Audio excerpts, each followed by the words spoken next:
नंतर पहिल्यांदाच नांदेड विमानतळावर आगमन झालं साहेबांचं. काय बोलणं झालं, काय कशी भेट होती? भेट अतिशय आनंददायी होती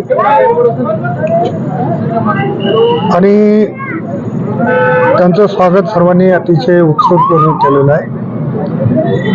अतिशय प्रसन्नपणाने त्यांनी सर्वांना चर्चा केली, सर्वांची बोलली आणि मला वाटतं ज्या जे कार्यकर्त्यांना संधी मिळाली होती स्वागताची ते अतिशय समाधानी त्यांनी आगामी निवडणुकीच्या संदर्भाने महाराष्ट्रात जागा काही चर्चा झाली का? कशा नांदेडची परिस्थिती कशी आहे, मराठवाड्याची कशी आहे? विषय असा आहे की या संदर्भामध्ये इथं कोणाची चर्चा झालेली नाही, परंतु महाराष्ट्रामध्ये 3 पक्षाचं सरकार इथं अलायन्स असल्यामुळे त्यांच्या लेवलला चर्चा होऊन मग तिकीट वाटपाचा निर्णय शेवटी घेतला जाईल. परंतु या ठिकाणी सर्वांनी त्यांचं स्वागत केलं, प्रत्येकाला त्यांनी परिचय करून घेतला आणि प्रत्येकाला वेगवेगळं बोलले.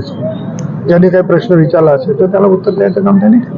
किती वेळ विमानतळावर होते आणि कोणाकोणाची भेट झाली? कोण प्रमुख? जवळपास 48 कार्यकर्त्यांची भेट झाली.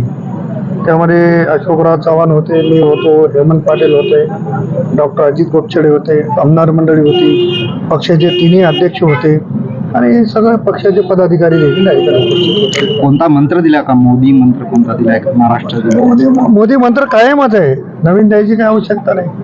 मोदीचा मंत्र 24 आवर्स सुरूच असतो.